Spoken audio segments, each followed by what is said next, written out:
Hey, Rob, thanks for joining us today. As a way of getting started, tell us a little bit about yourself. Well, I'm a former New York Life agent. I'm a former Zeroid or Xerox rep. And then I took the big leap 26 years ago and became a professional speaker. And I guess I had that tangible and intangible sales under my belt and really wanted to take that message out to the world. I've got 2.5 million miles in the air, Wow. hit every state but two, and get out of the country once or twice a year as well. So it's a wonderful speaking business. I've enjoyed it immensely. Cool. And what was the passion behind that? Because that's a pretty big jump, going from a rep to a speaker. There must be some part of it that you saw missing, that you felt so strongly about, that you really wanted to share with the world. Well, it's that's a great question. It's interesting because I'm actually, and you'll find this in most, I think, most speakers, sort of a frustrated actor. I did act in my 20s. I Yeah. met my wife in a show. I loved acting, but I went, this looks a little too scary Yeah. to raise a family and on. So I found the next best thing. I started really falling in love with corporate training. So when I sold for New York Life, I then became a trainer for New York Life. When I sold for Xerox, I became a trainer. Actually, ran Xerox's customer training division, and which kind of taught me how to run a training business. So I get my acting fix on one side, Yeah. and I get to talk about something I truly love, which is persuasion and influence. And so I think I mentor people who are in career transition, and one of my favorite sayings is, usually you don't find your career, it finds you. Yeah. And I think that kind of happened with me. Yeah. It happened with me too. Now, you also wrote a couple of books. What do you see people doing wrong today? Are they just getting too wrapped up in their own head, that they're not understanding the other person? What's your viewpoint on it? Yeah, and it's funny. Here's a book that found me. For the last 7 years, I've been volunteering every Tuesday night when I'm in town for a group that handles people who are in career transition. And I went in as a speaker. They just invited me in to speak. I thought, all right, I'll go down the road. I'll go talk to a dozen people, and there were 200 people in the room. Yeah. And I really saw the face of this 40 to 65-year-old kind of forgotten group that has been merged out or have lost their mid-level management positions. But I also saw an enormous amount of emphasis on resumes, elevator pitches, LinkedIn sites, which are important, but it was words, words, and words. What I didn't, and the words weren't failing these people. The tune was failing these people. How they were saying the words. And I even thought as an author, I keep putting processes and ideas in front, but I've never really stopped and said, it's not what you say, but how you say it. Yeah. So I could write it down and hand it to somebody, but it sounds completely different. So that's this book that found me, and as I mentored people week after week, month after month, year after year, I began to really focus on how do we find the authentic voice, how do we sound more believable, and isn't that a part of selling, as a matter of fact? So that's how this kind of came to be for me. Yeah. I kind of had that epiphany myself, probably within the last probably 6 weeks. A little late in career, Quick, but but yeah. well, I think you have it all the time, but in different ways, right? Yours was acting, mine was being goofy and comic. Right. And instead of trying to be professional and presenting the idea in the most well thought out way, I presented in a hilarious, silly, isn't it obvious how dumb this is not to do this type, Right. and it Right. Right. engages people. And I call it kind of mammal to mammal selling, where you take away that human professional level and let's get down to how the brain really works, right? Because Yep. if you're not into it, they're not going to be into it. You've got to find that emotion and that rapport with them. Oh, I totally agree. And actually, it's funny you said it because, again, we keep talking about here's a sales process, here's a sales process. Everybody wants to look on that one side of the aisle. A lot of times, for instance, I work a lot with in the financial industry, and work a lot in with mutual fund companies who are actually selling the reps, and Yeah. the reps are constantly give me a sales process. And when I've what I do when I go into those buildings and when I teach my clients is, you want a sales idea? I'll give you a sales idea. How about study the repeatable, predictable decision pattern your customers go through? Yeah. Let's not worry about you right now. If I could prove to you that Right. they're going through 6 stages, 3 decision points, would that be of value to you? You think you might want to start there, or would you like me to give you a script of some sort, or Right. or just go in and say these 4 things, and then magically a sale will just fall out of the sky and pop Right. you in the head? Yeah. No, it's amazing what happens when you really focus on the cycles the clients go through. It gives you perspective. It gives you a place where now really you're following a more strategic decision path Yeah. of don't need it, need it, really need it, probably don't need that. But why? Nothing real, although we teach it this way, nothing really starts at step 1 and goes to step 8. A lot of the Right. times we start at step 4, we drop back to 3, we move up to 6. But I think where you find people who are successful is they learn a process and then they learn how to manage that process. Yeah. And that's the key. Now, a psychologist would call that outward mindset, meaning that you're starting to think like your client. I think what you would call client-centric selling. Mm-hmm. And that is the difference between great salespeople and okay salespeople. When you come up with a process, you're trying to find somebody who matches that process, who Right. has that need, that awareness, that curiosity and interest already established. But especially like financial sales, that's typically not true, right? You're finding somebody all over the map. Yeah. Yeah. It's funny. I wrote a piece one time and it was called Teaching Salespeople to Fail. And I meant it nicely, but there's so many things we do that are really not helping our sales force. For instance, even the way we typically train them. Remember, I'm doing this 26 years. Sometimes when I feel like poking an audience, I'll ask a sales group, how many of you have ever been sales trained before? And they go, Yeah. And I go, how many of you have been sales trained at least a dozen times in your career? And then what we realize when we really strip it away is you've rarely been sales trained. You've been product trained. Yeah. Someone called it sales training. And so right off the bat, the first thing we lose is the most critical thing that we need to gain, which is, of course, asking questions and listening. Well, if I teach you here the 7 principles of this bottle of water, now go sell it. Yeah. What do you think I'm going to do? Ask you about what kind of water you drink? No, I'm going to go, here are the 7 principles are, and we're feature benefit. It's actually unusual and rare when you find a group that says, well, have you ever learned a process of how to get people to want those features and what's in your head and what to do after you give all those features and benefits? I don't need to teach you the features and benefits. Yeah. You're getting doused in that all the time. Even continuing education. Oh, I want to bang on my head when I say this. Even continuing education that is required in most companies, sales and outside of sales, it's rarely about how to communicate. Yeah. It's more about more product. So we beat our clients down, and we feel like, but I got trained. Nah, you got product trained. Somebody forgot to tell you that. Yeah. So how do you start with that? How do you build those questions up to see where the client is, to take them that latent pain, the pain that they're not feeling but have, and turn it into active pain that they have and feel? Well, already you just passed a test with me because you're using the word pain. Okay. And now we're going to process. Love it. So the first thing we have to do is we have to earn the right to get to the pain. Yeah. I can't walk and go, hi, I don't know if I'm Adam, but do you have problems the way you interview people? Yeah.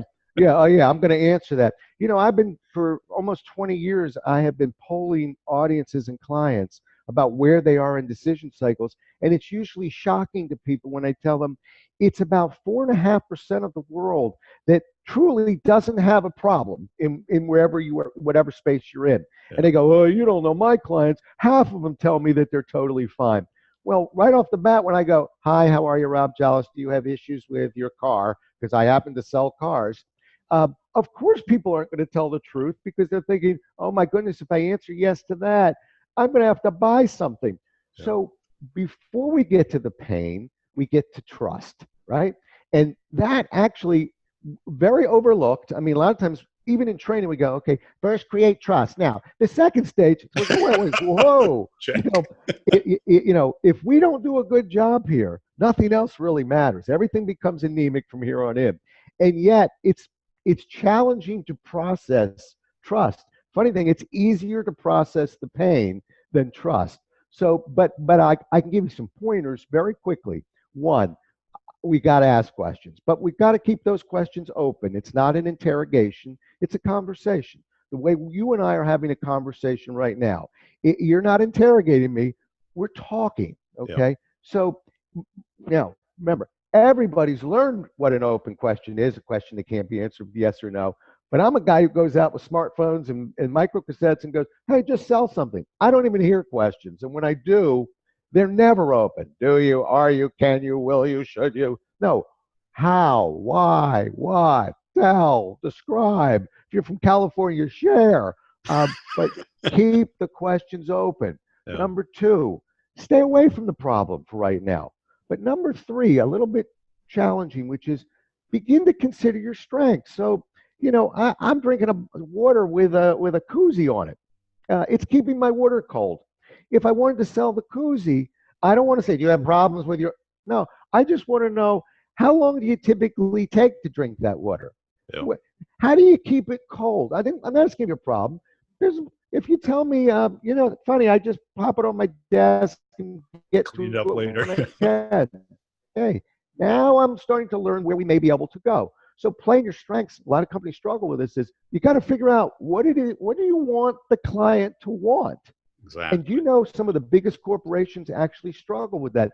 They don't, when I work with a couple of car companies. When you say, okay, it's a great car, but what's great about it? Well, it's really fast. Okay, well, everyone's going to concede that to you. Well, we're very good at customer service. Yeah. Everybody. Tighten that down, then build the questions to see if there's a piece that, so it's keep it open. I'm almost done with this. Sorry to take you so long. It's keep it open. It's avoid the problem. It's play your strengths, or as Covey said, begin with the end in mind. And by golly, number four, it is listen. That means don't interrupt the customer. Even though you're going, finish. Hurry up. Let them go. It's very important. We have stats on this. I'll save them I'll spare you from them, but I can give you the top 20 listening habits to avoid. And the first half of them together don't equal the number one, which is people hate to be interrupted. If we do those four things, then we begin to earn the right to get to, let's double back. You mentioned that you take a little time on the water there. What sort of difficulties does that create in terms of keeping it cold and fresh? Now we're beginning to get to the pain. And we can talk about that more, but I just want to show you how we get there. Now, what's your view on trust? What does it mean to you, and why is it so important? It's everything. It's funny. It's even I was a manager. I wasn't a great manager. I'm a great speaker. I like to think I'm a great speaker. I'm great at certain things. Not great on painting either. But I wasn't a great manager because I gave trust. I wanted to trust my people. And sometimes that's not reciprocated. I'm not weeping about it. We learn about ourselves. For me, trust is everything. It's everything. Why? And for most, why?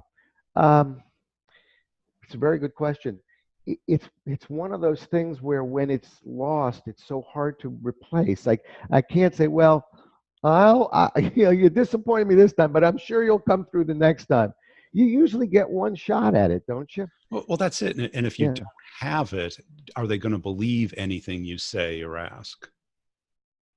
I think it's the bandwidth of communication. Yeah. And the funny thing is, it's people think it's overrated. People want to race by it. People even processing it, you could see a little tougher than it looks. And it's one of those things where we know it when we see it. But I guess, to cement that answer, to cement that answer is you get one shot at it. You don't get two. And just like as a speaker, by the way, and for many things, for me, I'm as good as the last presentation I deliver. I'm as good as the last interview that I'm on. You're as good as the last interview you conduct. Right. So Yeah. we work our tail off to say, Build it listen, up. it won't be due to a lack of effort. If you interview 100 people a year, one's going to be the best, one's going to be the weakest, and 98 are going to be somewhere in the middle. But I'd like to think you and I share something, which is it will never be because we're not fighting and hustling and giving it everything we have. Well, trust is that way too. Yeah. I'm going to try as hard as I can because I don't want to disappoint. It's really hard to get it back when we do.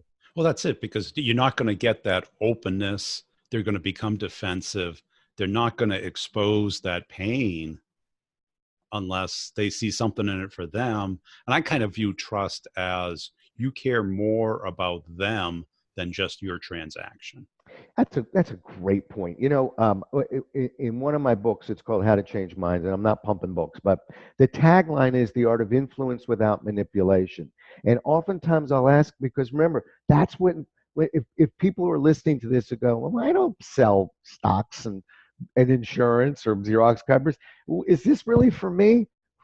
Yeah, it is. And what holds most people back? Well, they say, well, I don't want to manipulate people. So let's start there. Yeah. What's the difference between manipulation and influence? And the answer is one word. It's intent. It is, if what I'm about to do is really going to be good for me, maybe good for you, but I need this sale, Yeah. I'm manipulating you.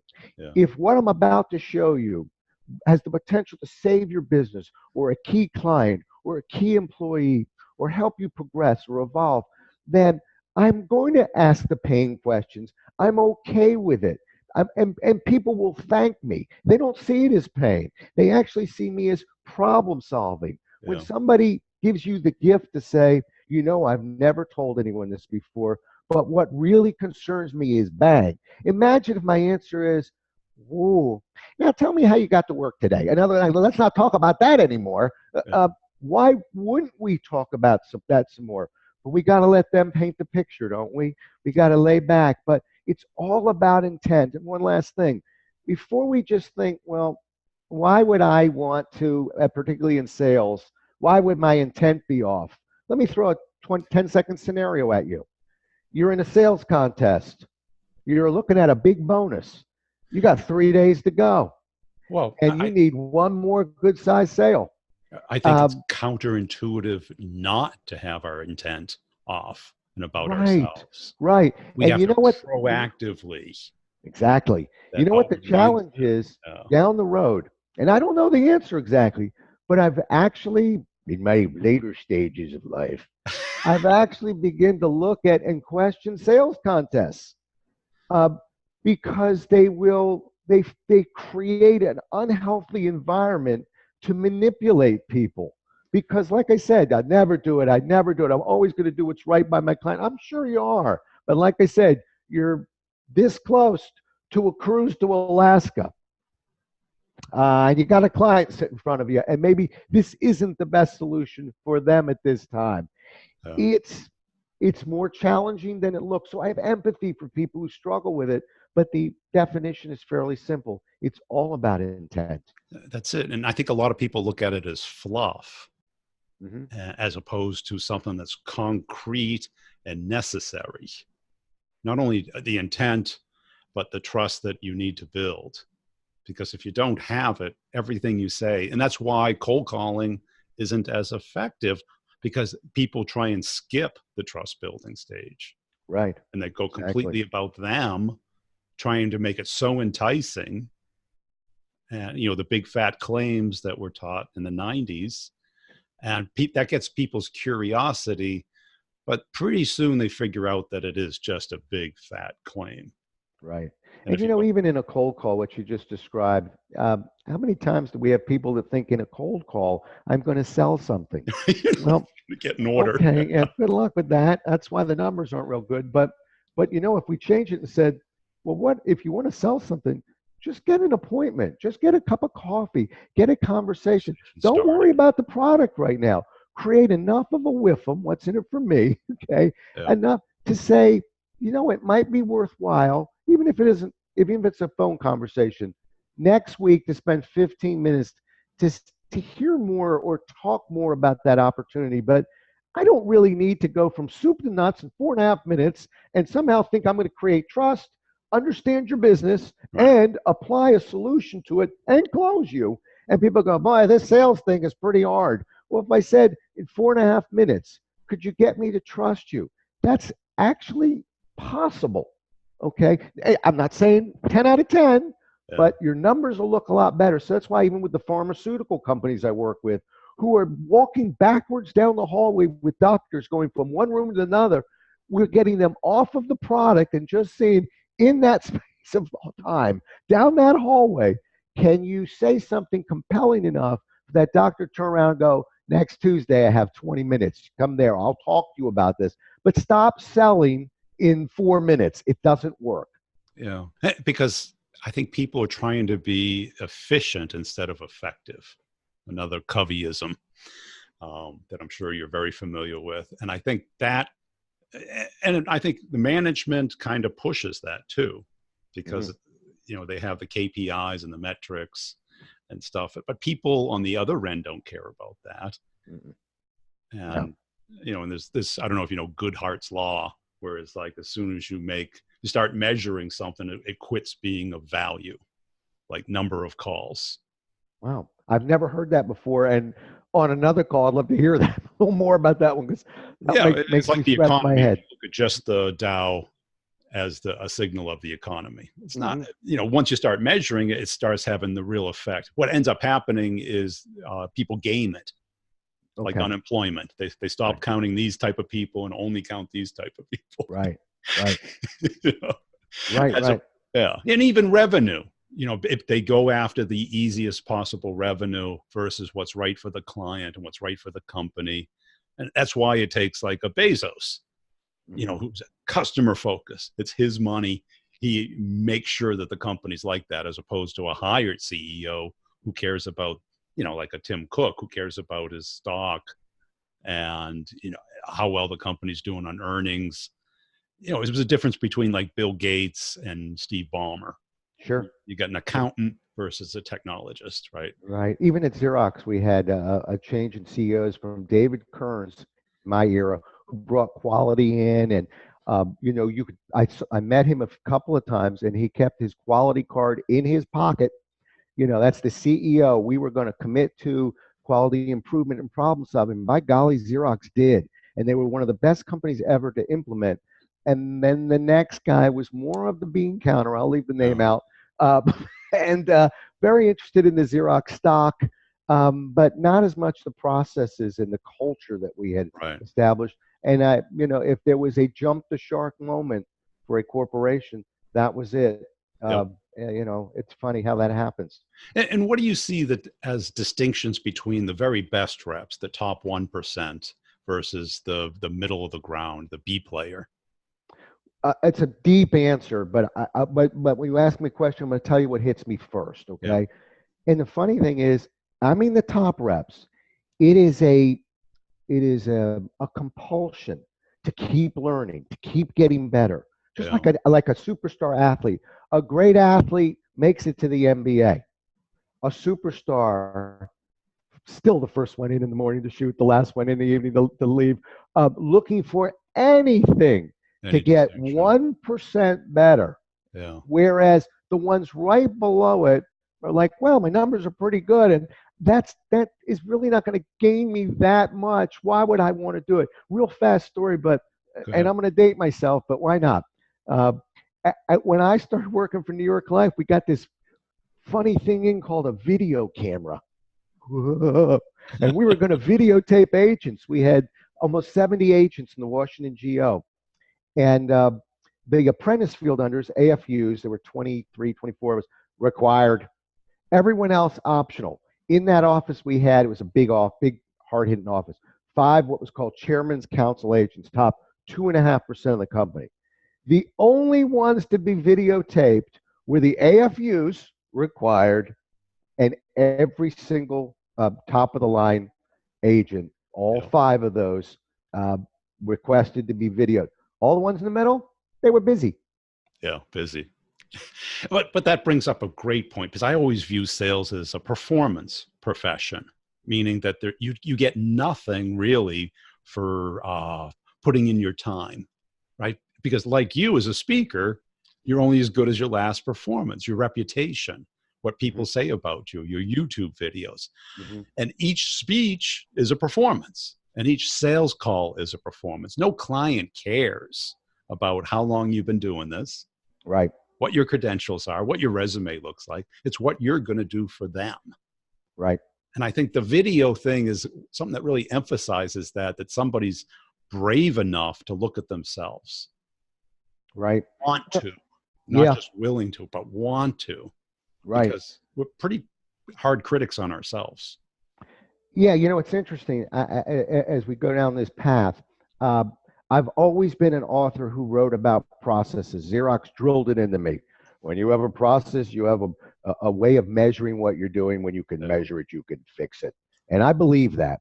And yet, when I started straying into this topic of why people don't believe us and how to build credibility, there isn't really a repeatable, predictable process. There's a series of moves, and each one increases our chances this much. And I find myself in front of audiences saying frequently, I know what I'm telling you doesn't seem like it's going to get you a big hit. It's going to make you this much better. But if you don't want those percentage points, give them to me. I'll take them because I've got. What happens when we're on the eighth one and the ninth one? All of a sudden, we label people as lucky when they're doing process behaviors that are actually increasing their chances of success. So sometimes in a perfect world, we have this repeatable, predictable process. Sometimes we just have things that we need to do that we're unsure how much gain we'll get, but I know one thing: we won't get worse being videotaped. We Yeah. won't get worse doing these process behaviors. And that's where I'm settling in now as a speaker and as a consultant, which is, I think for a lot of us, that's what we need to look for. It's like playing blackjack. A 15 is better than a 14. Not much, but a little. Give me another. Give me one. Can make it a 16? Still not great, but I want to keep playing the best odds I can. And there are process behaviors that are being ignored because they're not massive gains, and that disappoints me. Yeah, I think everybody's looking for the 3 to 5x as Right. opposed to just that 1% every day by Yep. maybe asking yourself a few questions before the call. Like, Yeah. if I was them, what would I care about? What Yeah. stage are they at? Right.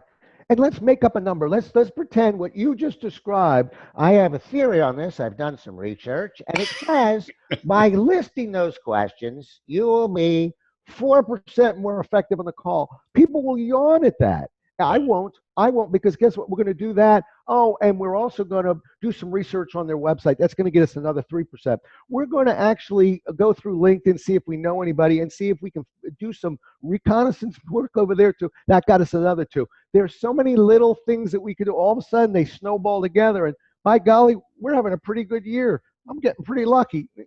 You can call it luck. I think it's something different. Yeah. Cool. Are you working on a new book, or are you? I am. Are you? But I can't. I don't want to talk.